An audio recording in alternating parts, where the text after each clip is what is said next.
Ladies and gentlemen, welcome back to the Shirtless Plantain Show. It's your host, Tosin. I'm alongside with Coach. Coach, how you doing today? I'm doing great, man. You know, we were served a fantastic meal in the Champions League this week, and I think I'm happy with both teams that made it to the final. Yeah, great stuff, man. I think the Champions League just turned up once it got to the knockout stage. I don't think from the round of 16 to the quarters to the semis to it's just all been amazing, just drama. I was one of those people who didn't like the away goals rule, but I'm glad they got rid of it because this made it even better. It's great. You can't pussy about, man. You have to go for it. Like, if you're drawing in the second leg and you scored a goal already, don't matter. You still got to win. You still got to win the game. Yeah, absolutely.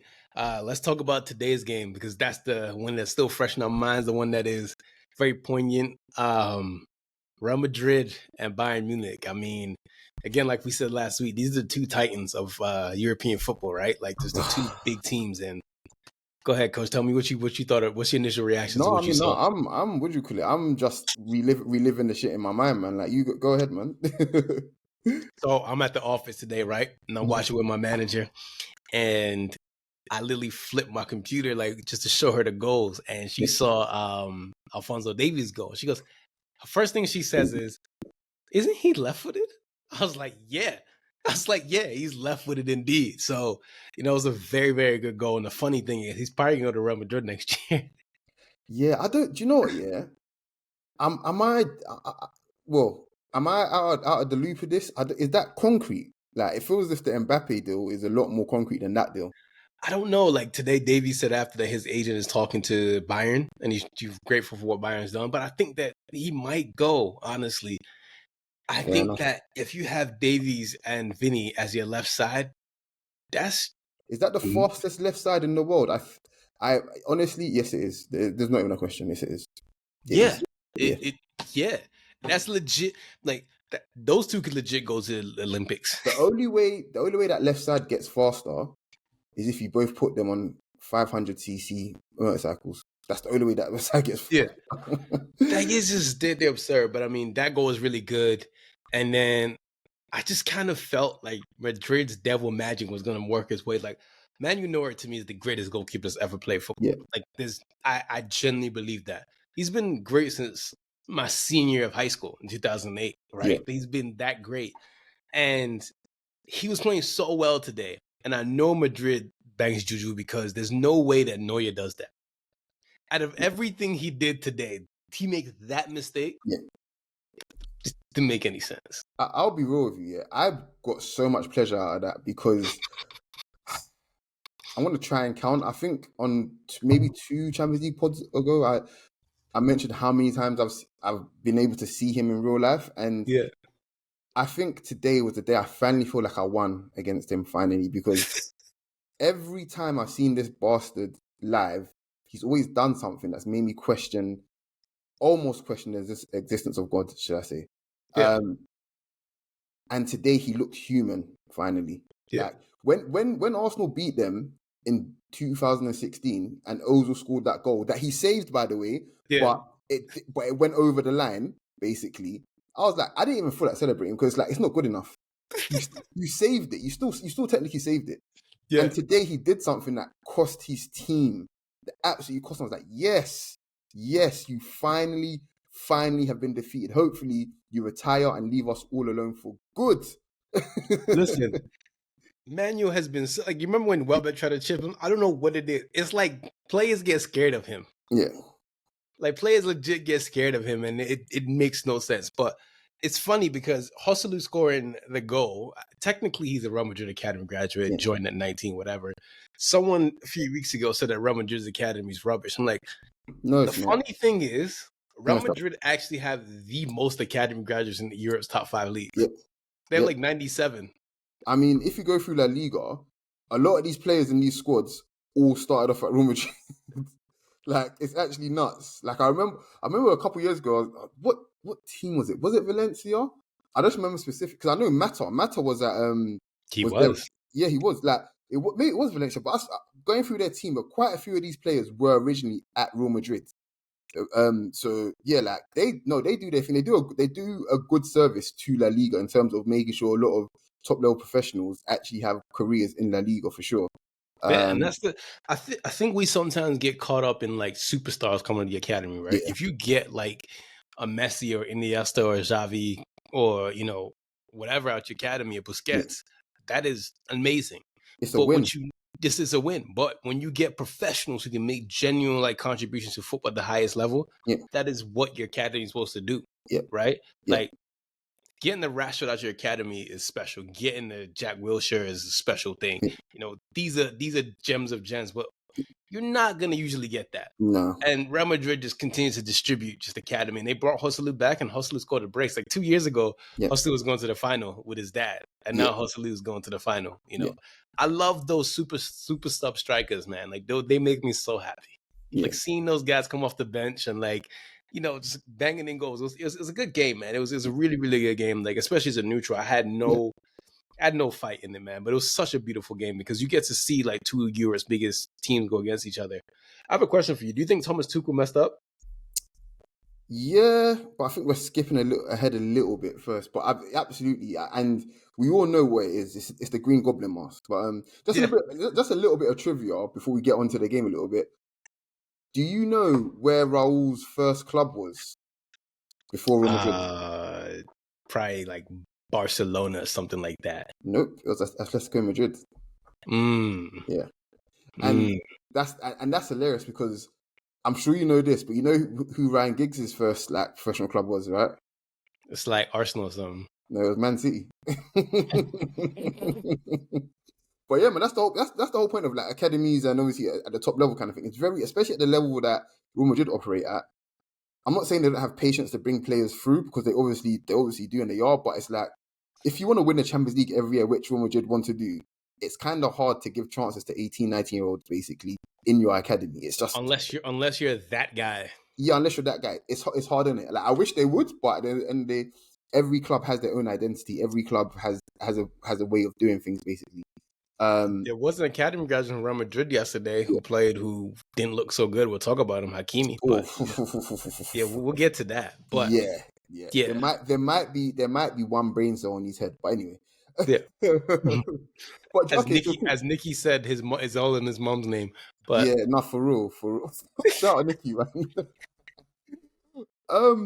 Okay, so that first half, right? Yeah, I think it went as well as Real Madrid could have wanted it to, apart from the fact that they didn't score. And Real Madrid are this version of Real Madrid and what Carlo's done, because there's no striker.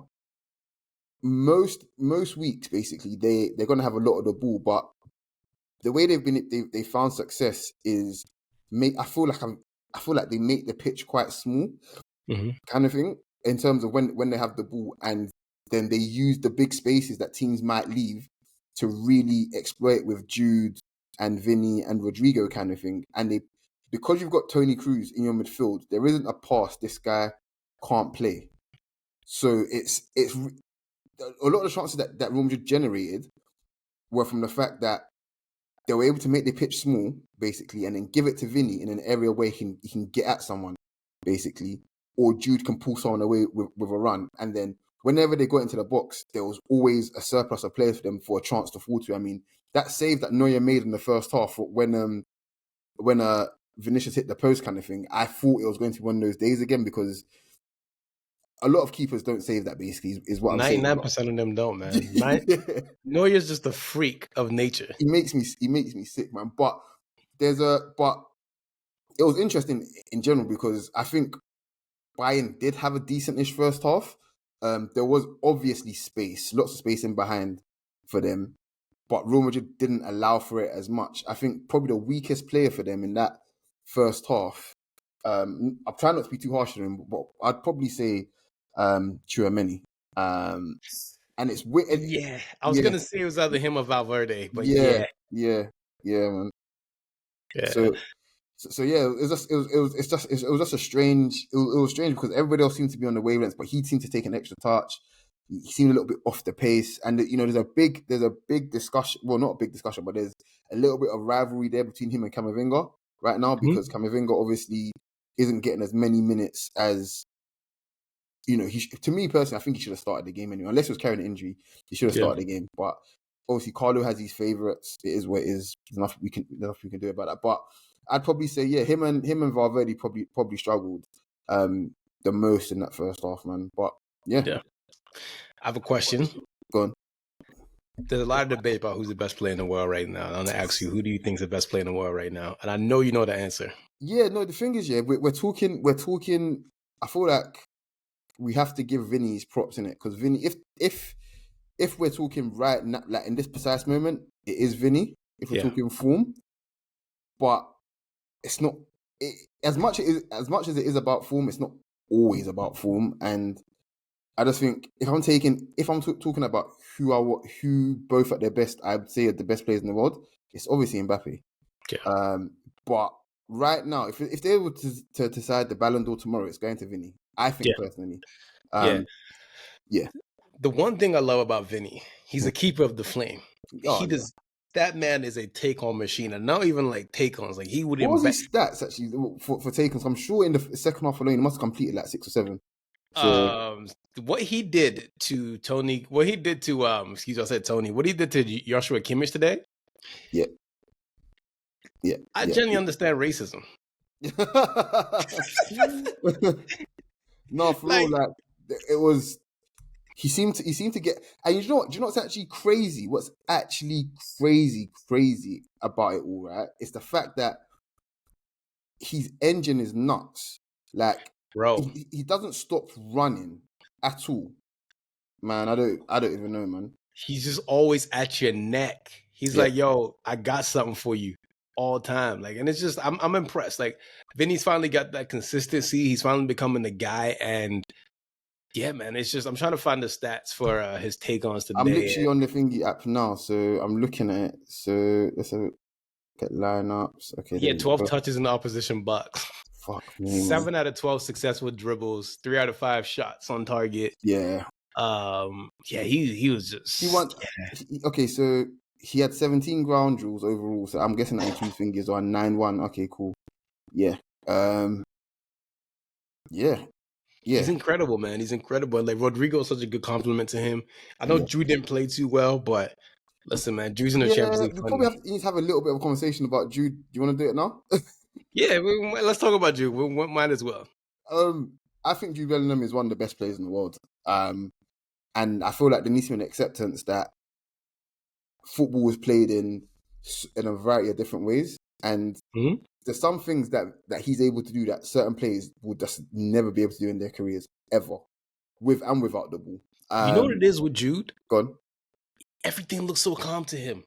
Like, everyone is moving like 100 miles per hour. He's just like, I'm casual. Don't mind that's the me. thing, and that's the thing with his game. He can do the 100 miles per hour thing as well. But I think because of his style of play, he's never ever going to be a Toni Kroos type player. Even though I feel like his passing range is a little bit underrated, but the things that Jude can do, it's almost a waste of his talents to ask him to do certain things, because of the things that he's good at are so devastating.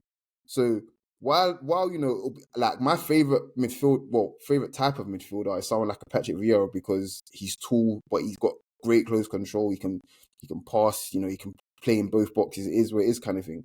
But then my second favorite type of midfielder is Iniesta, and we all know exactly what Iniesta is. Like, he's the best. He's just, there isn't any words for what he can do with football, basically. Yeah. And I feel like a lot of people get so obsessed with it because he dominated for so long, and he was like, they called him like the Galactico killer or whatever. Like, everyone seems to think that your midfield has to be like that. If not, they're no good. And Jude is never ever going to be like Iniesta, but at the same time, Iniesta is never ever going to be able to have the physical capacity of Jude. Do you know what I mean? Like, so and I'm sure if you ask Iniesta, would you like to be able to do the things Jude can do physically? He'll say hell yes. And I'm pretty sure if you ask Jude, would you like to have the close control of Iniesta and vision, if you like, Iniesta, he would like, hell yes, of course. So it's just one of those things where Jude is never ever going to be that type of player, but the things he can do, fuck me, man, they're so invaluable. And an underrated thing, especially in that second half as well, even though in that first half, is he was getting back so much and making so many tackles in front of his defense, like, and starting attacks off of that. He's a complete midfielder. He just doesn't have small other details that other midfielders would have, but he's a complete midfielder, genuinely. And You him, know that gone. that there's a lot of people just expect goals and like the magic out of him, right? This is a kid who's never lived in Spain in his life. He's a black kid that lives in Spain, and he's second in La Liga goal scoring. There we He's go. in the Champions League finals, already won La Liga, and he's what, barely 21 years old? Barely 20, bro. He's a fucking phenom. Excuse my French. Listen, you guys have to accept Jude is like that. And I know some of you are trying to run the agenda on the poor kid. He's nice. And there's nothing you could do about that. You just gotta argue with yourself. I mean, and as well, it's like you're saying he went ghost. A lot of people are saying he went ghost in the quarterfinals and in the semifinals. Okay, cool, whatever. It's because he's done so much, goal scoring and whatever, blah blah blah. But a lot of his work off the ball goes unnoticed, and that's part of the game as well. That's playing football as well. Like, I'll give you a good example of that. The goal that Real Madrid scored against Man City, right? It was his first touch to bring everybody into it. Bro, and that's with the ball. But look at the run he made to get onto the ball. Yeah. Do you know what I mean? So it's just it's a very narrow way of looking at football, I think, to assume that or think that he should be doing this, doing that way. It's like, and it's probably a problem with football in general. People like to look at the things that are not done or didn't happen, rather than looking at the things that are done or the things that did happen.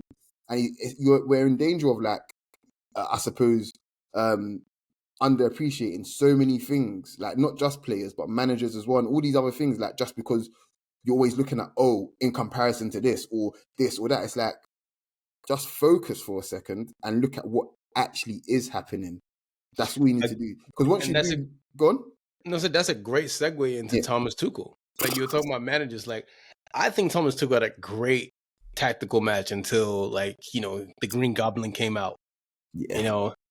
And listen, I know people are just like, well, Thomas is he's up there with the best tacticians in the world. It just is what it is. Like, he's not the most savory person in the world. Like we said in the podcast before, that he's not the most savory person when it comes to, like, dealing with players. But tactical wise, the fact this guy got to a semifinal on the cusp of a final with Eric Dyer as a center back says a lot about the man. So no, that's fine, but it's also why he deserves, and probably why they're not in Champions League final, because you put your faith in a shit kicker like Eric Dyer, he doesn't belong at that level. I'm sorry, I don't care what people say, what the stats say, whatever.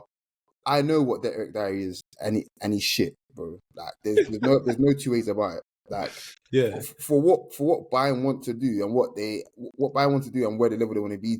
They want to be. If Tottenham don't want Eric Dyer, what the fuck are Bayern doing with him, bro? Yeah, like, this is true. There's no other way about it. But yeah, you're right. In terms of Tuchel though, like, I think they played. I think tactically it was kind of we always knew it was going to be a tight game. Basically, it's reminiscent of the quarterfinal as well. 2-2 in the first leg. It was always going to be one goal in it. Basically, both teams would go for it at some point, but they weren't going to try and go out all guns blazing, basically. And, that front four of Bayern that started today is up there with pretty much anything else in Europe. You could argue it might be the best because of Harry Kane, basically. And while I think someone like Musiala had a bad game, he did a lot of good work off the ball as well. But yeah, the moment they scored, and we might as well talk about the goal as well, because Gnabry going off quite early upset their balance a bit, and their threat on the counter. While he's really quick, while Alphonso Davies, sorry, he's really quick. He's not Gnabry, basically, in it. Which is crazy to say because of the goal he scored, but he's just not. And I feel like that hurt their ability to counter a little bit. Because there's only ever one way Alphonso Davies is going. He's always going on the outside kind of thing. Sometimes that out to in run can just easily destabilize the defense. And the fact that he was one of their out balls, but is always running away from goal rather than towards goal, it made things a little bit easier for Real Madrid, and that's what allowed them to dominate. I mean, what their XG was at 3.3 for the game, and Bayern's was 0.8. You know, and I'm pretty sure they generated most of that after the sub came on. So yeah, that happened, and then they got a goal, which is one of the best goals you'll see in the Champions League semi-final. And then what was the time toss in? 70 minutes. Yeah. 70 minutes that he decided to let the Green Goblin take over? It was like in the mid 80s, I think. I think they started making the defensive subs around the 70th minute, no? So Davey scored in the 68th minute, and then I'm trying to figure out when he made those subs because I'm gonna have a look right now. So Choupo-Moting came on in the 85th, Muller came on in the 84th. What else happened? Kim Min-jae came on in the 76th for Leroy Sané. Yeah, well, essentially, let's call it 20 minutes with added time, right? So Kim Min-jae came on in the 76th minute for Leroy Sané, so they've gone straight away to a 3-4-3 at that point. Mm-hmm. So you've got DR, Kim, and what's his name? Who's the other centre back? Sorry, my bad. It was Delit, yeah, Dilit. Yeah, Dilit. And then you add Kim Min-jae to that. I'm not being funny. That just sounds very, very hazardous and clunky at the Bernabeu of all places. So he done it to himself, I think. I really think he done it to himself. And the one sub I will say that I feel, unless he was injured, that killed it all, was taking off the guy that has got 44 goals for you this season. Yeah, he said his back went out. His back went out? Okay, fair enough. Yeah, that's what he said. He said his back went out. Okay. So basically Harry Kane is spineless is what you're telling me.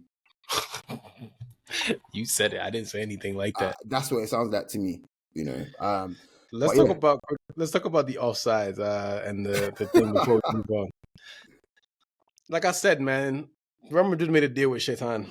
That's the only thing I can say. I mean, but I'll be honest with you. I think the officials today were all kind of were just funny today anyway, because if we're looking at it, I suppose Joselu's winner, it's to my mind, from where I was sitting and watching it at home, I knew he was onside straight away. He was, yeah. I knew he was onside straight away. So for them to pull that up lets me know that they're already. Imagine there was no VAR. Like, that would have been it. Do you know what I mean? The same way, like, you know, they gave the goal for when Nacho pretty much put his hands all over Kimmich. Even though I feel like it was soft, no VAR. Do you know what I mean? They give it kind of thing. Do you remember what you see what Ancelotti said about it? About the incident? Go on. He said Bayern complained about the offsides. Okay, so we complained about the cancel goal of Nacho because Kimmich dived.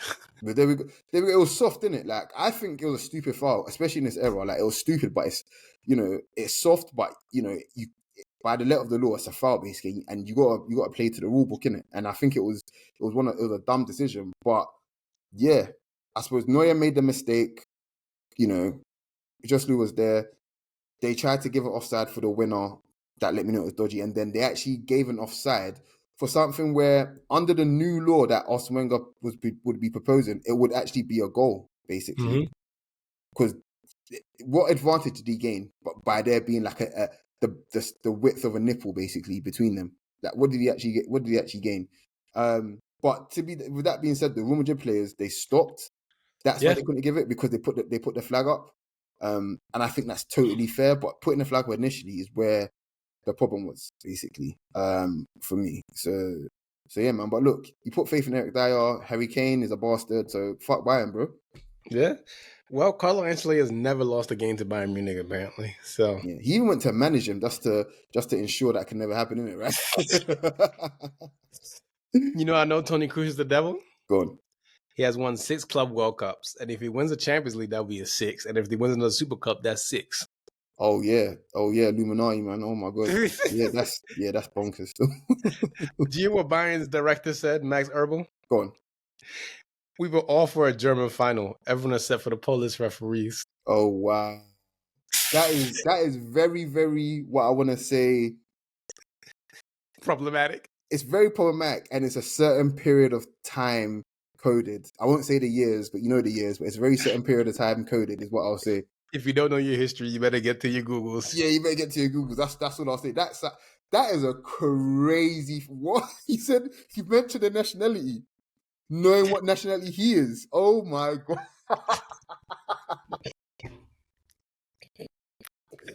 That is incredible. Hey man, he said it. I didn't say it. Oh 10 years ago, I'm gonna run down stats when we talk about PSG. 10 years ago, Real Madrid won the Champions League with Carlo Ancelotti, right? Yeah. 2014. How many German teams do you think they beat on the way to there? Oh, that's a good question. I know they beat Bayern in a semi, I believe. Mm-hmm. The year before last, though, didn't they lose to Dortmund? Like when Lewandowski scored 4 goals, no?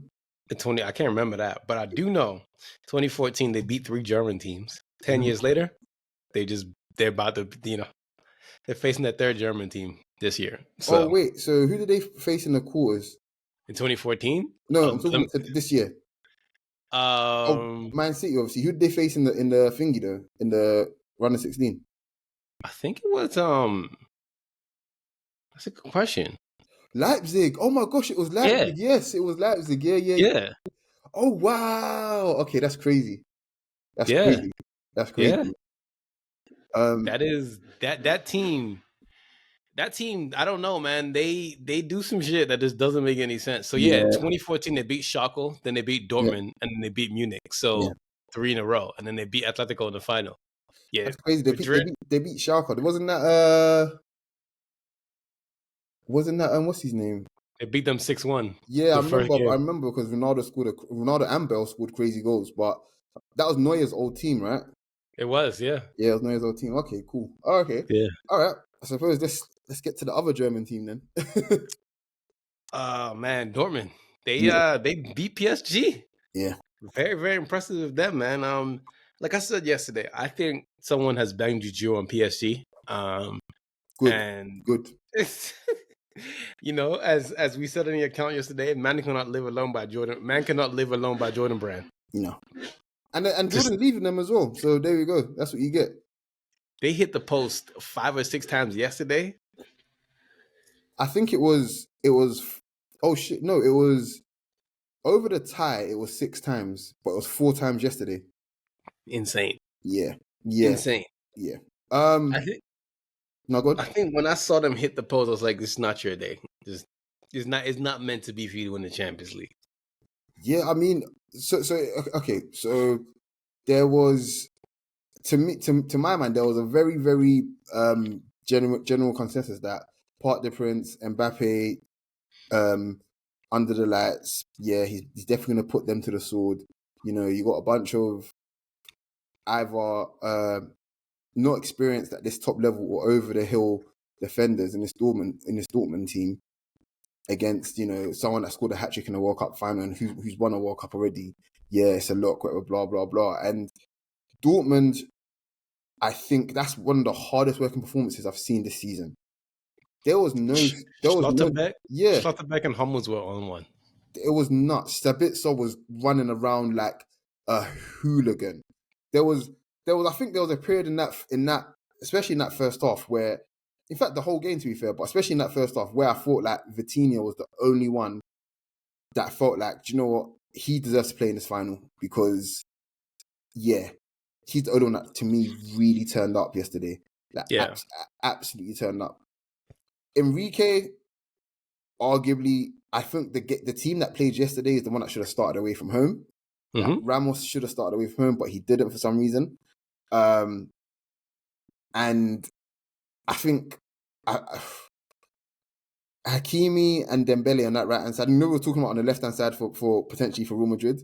On that right hand side for PSG, as much talent as there is there, I generally feel like the lack of genuine, consistent final action or final product between them two is so terrifying. Terrifyingly bad. There's a reason why Hakimi did not replace Dani Carvajal. That's all I'm going to say. Yeah, I think because Real Madrid knows who's good and who's not. Yeah. If Hakimi was like that, he would still be at Real Madrid. Yeah. And there's a reason why he's left. There's a reason why they sent him out to Dortmund. Because remember, Dani Carvajal was at loan at Bayer Leverkusen. He was. And they brought him back for a reason. Yeah. They sent Hakimi to Dortmund, and they was like, yeah, we're good. We're good. And I feel like because he's got such good ball striking and his crossing is actually quite good, but for some reason in this PSG side, especially in the Champions League, it just seems to desert him, and there isn't any real synergy like He's great at overlapping, and he's a great footballer. Hakimi is a fantastic footballer, but sometimes being a fantastic footballer isn't enough because you're not putting it all together enough consistently. And then you combine it with someone who has the exact same problem, like Dembele, and it's just like, fuck me, like, what kind of squad composition is this? Like, Enrique, are you kidding me right now? Like, he wants to coach Man United so bad. Yeah. That's the Man United behavior. Listen, I like Ousmane Dembele, but Ousmane Dembele is almost 28 years old and he plays like he's 16. Yeah. I mean, it was cute 10 years ago when we were talking about, he doesn't know what footy is kind of thing. No, you need to figure out what fucking foot you are so you can actually start using it properly because you're shooting like a hooligan with both feet. Like, figure out which one is the better one, like, or else you're going to be learning Arabic real soon, like, for real. Yeah. I mean, I think when I look at that PSG squad, the only person who I generally would take is Vitinha and Mbappe. The rest of them, not really. And that's the crazy thing because I feel like this squad is so much better balanced in terms of getting the best out of Mbappe than it was when they were buying whoever the fuck, basically. And he might have actually overshot it a little bit by getting too many, like, workhorses all over the pitch because Mbappe is, while we can decide entire ties on his own kind of thing, he may need a little bit more help, basically. I mean, listen, I saw everybody saying Mbappe didn't play well, blah, blah, blah, blah. At the end of the day, football's a team game, right? And I don't want to talk about United, but it's the same way people are now saying Kobe Mainoo's rubbish. Well, if you got rubbish around you, you're not going to be that good. This isn't... Especially when you're 18 years old. So, Mbappe is, 25 years old, bro? Like, he's still got a little bit, I'd say, to learn about the game. Not a whole bunch. We still got a little bit to learn about the game. There's a reason why Vinícius Júnior grew up, because he was around grown men who taught him, who literally raised him up properly. Bro. So at the end of the day, you need talent around you. And like, I'm not saying this PSG side is not the best. Like, they're a really good squad, but it's not that good at the same time. Like, I think Nuno Mendes is a great player, but Nuno Mendes is also lacking a little bit of things too. He's not great defensively. Like, let's have it right. He's not great defensively now. Beraldo, I'm not a big fan of him. Marquinhos, I don't know what happened to him. Like, but Marquinhos is still like a top player, but it ain't the same anymore, is it? Yeah, no. And I never really rated Donnarumma like that. No. And he's a weird one. Yeah. He's very bad with his feet, by the way. Yeah. Extremely bad. Like, he's very heavy on his feet.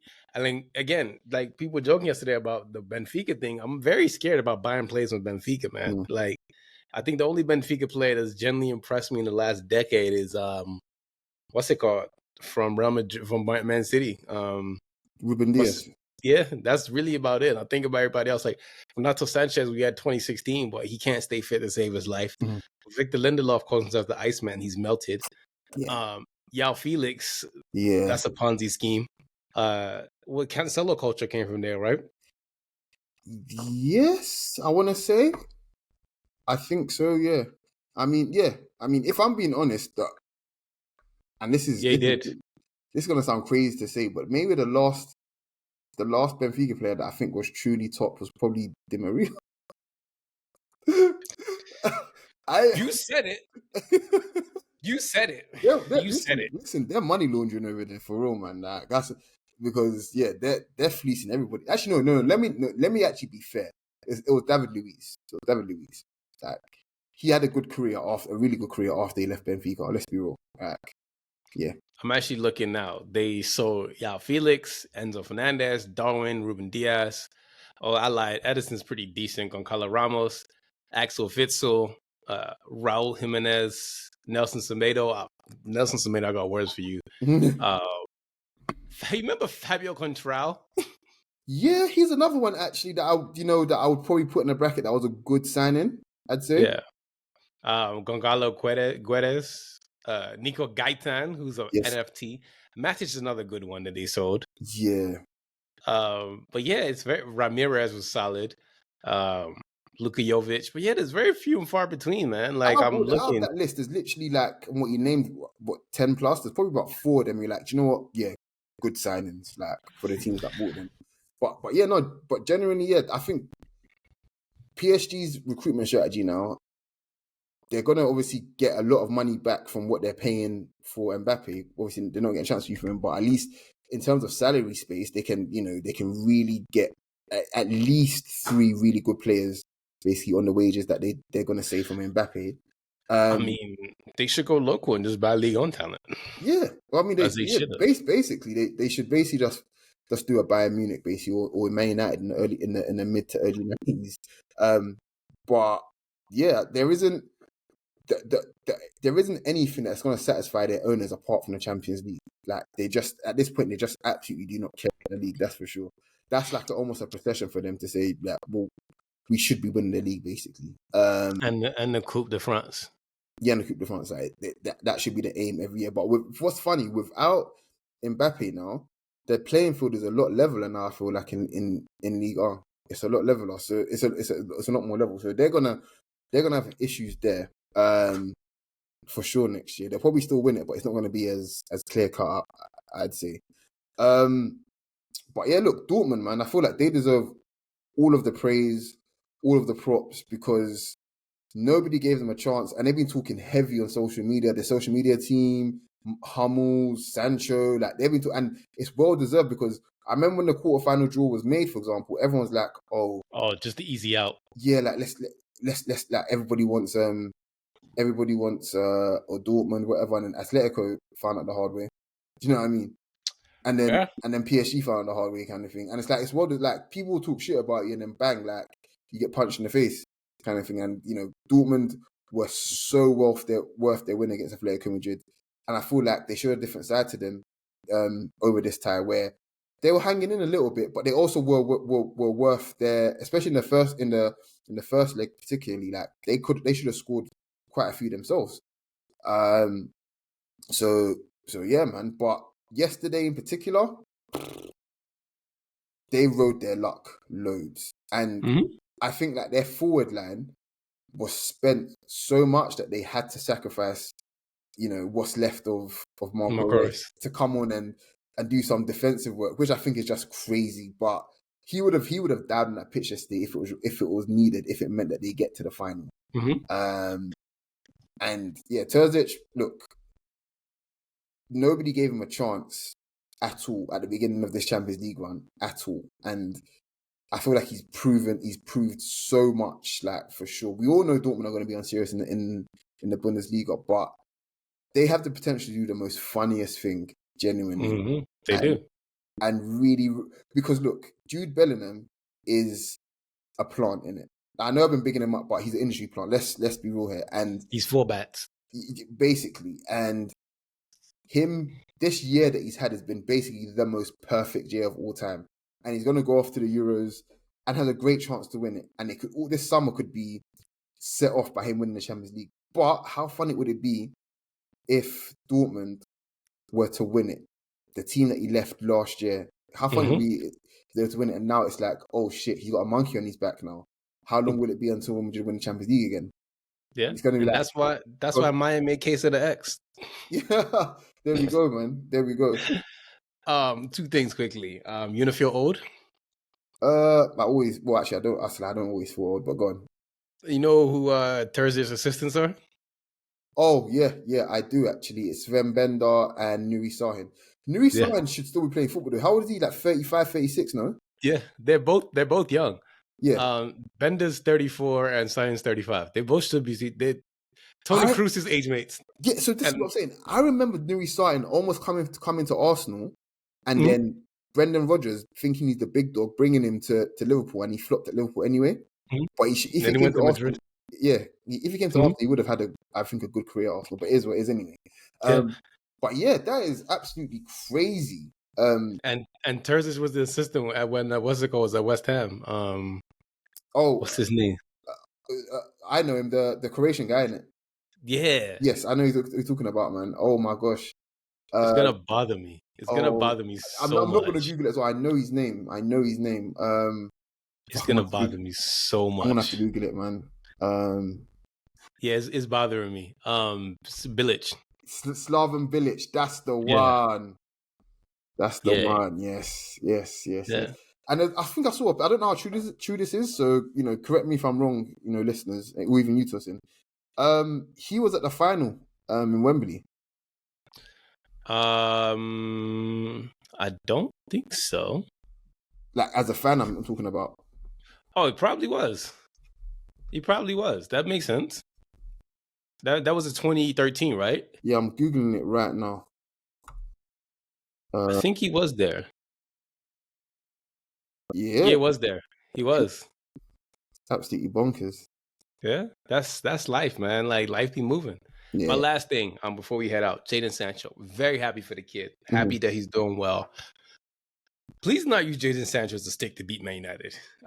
No. That's exactly what I'm gonna do. It's not a stick. It's a baseball bat, right? No, we're not doing that. It's a Jadon Sancho shaped baseball bat, and that's like what we're gonna do. The moral of the story. Wait. Sorry. Let me just land here. Sorry. Hmm? The moral of the story here is never, ever, ever apologize to a bald man ever. I respect that. What I'm trying to say is, I'm coming from a more logistical standpoint. United have been shit since 2005, right? Yeah. Ferguson hit a lot of nonsense for 8 years. There's only but so much he could do. When you have a owner who doesn't know what he's doing on the football pitch, doesn't know what he does, and he micromanages every transfer, micromanages every single thing about the club, there's a reason why Ineos is taking over the Sporting, right? And I know a lot of United fans are just like, why can't they fire him? Patience, fire Ballet, relax. Sancho and a lot of players, when they leave United, obviously they do better because the environment, they leave, whatever. And this is why they're fixing it. I think that Sancho is another cautionary tale for United fans and people in general to know that, like, this is a very bad environment, needs fixing, and hopefully United gets it fixed. That's the only thing I want to say, is that, like, I'm happy for the kid. I'm glad that you got to go to a place that you feel love, you feel warm, and you can play good football again. I'm very happy. But at the same time, the same breath, this is another case of how bad the Glazers have ran the club and why they're getting fixed. That's the only thing I want to add. And also, don't ever apologize to a bald man unless it's Michael Jordan. And even then, don't apologize. Yeah, don't apologize, Michael. He'll probably like make you place a bet or some shit. I don't know, man. Michael Jordan will play you 1-on-1 in 60 and beat you. Yeah. And it's like, yeah, you apologize for no reason. So yeah. Champions League final set. Yeah. BVB, Dortmund against Real Madrid, Los Blancos. That is, I don't, you know, at the beginning of each season, we always try to predict who's going to be Champions League final, right? We always try to say, and you can always almost have a look, say, you know, Real Madrid versus whoever. Like, you can almost say that, right? But no one had Dortmund. Nobody had Dortmund. No. I mean, if I genuinely had to pick at the beginning of the season, if all things being equal, I would have picked Real Madrid. Probably would have been tonight's semi-final, Real Madrid versus Bayern Munich. That's what I would have picked. I would have had Real Madrid City. No, I wouldn't have picked. I don't think. I always knew this season City weren't going to win it. I knew they weren't going to get to the final at least anyway. I felt like it was always going to be a step too far for them, considering just how much they do and how Pep runs things. But yeah, genuinely, I had Real Madrid, and I was like, okay, yeah, potentially Bayern Munich, and I wasn't far off. But Dortmund, bro, you could have given me. I would have put Leipzig ahead of them. Put it like that. Yeah. So congrats, Dortmund. Yeah. Congrats, Real Madrid. It's gonna be an interesting final this weekend. We got Arsenal United, so look out for that podcast. Look out for the soccer podcast. We did one with Urban Pitch. You guys take a look at that. Yeah. We just continue pumping out content for you guys, man. You're gonna flood the streets with dope, man, and y'all gonna enjoy it. Yeah. So, Coach, you got anything else you want to add before we get out of here? Yeah, just to add on to what you said, look like a lot of shit coming as usual, even though the season's wrapping up. We're not. But yeah, shout out to the guys at Urban Pitch, man. It was a great conversation we had with them. If you guys haven't listened to it, go listen to it on all their podcast network. You know, they're on Believe just like us. I have to believe one more time. Yeah, shout out to them for real. Go watch it on their YouTube channel. Go listen to it on their Spotify or Apple Music or wherever else. MLS pod is coming probably by the time you hear this as well. Got the Arsenal United shit on the weekend. We may or may not be doing something that's slightly different. Got to figure out the logistics of it all, and if people's heart rates would have come down by then, whatever it is. But yeah, thank you guys for just rocking with us. Like, share, and subscribe. And yeah, thank you. And also, please comment on our stuff. Rate it, please. We appreciate you guys so much. Yeah. Thank you for the continued support. Everyone, we're out. Take it easy. Peace. Take your shirt off. Take Plenty.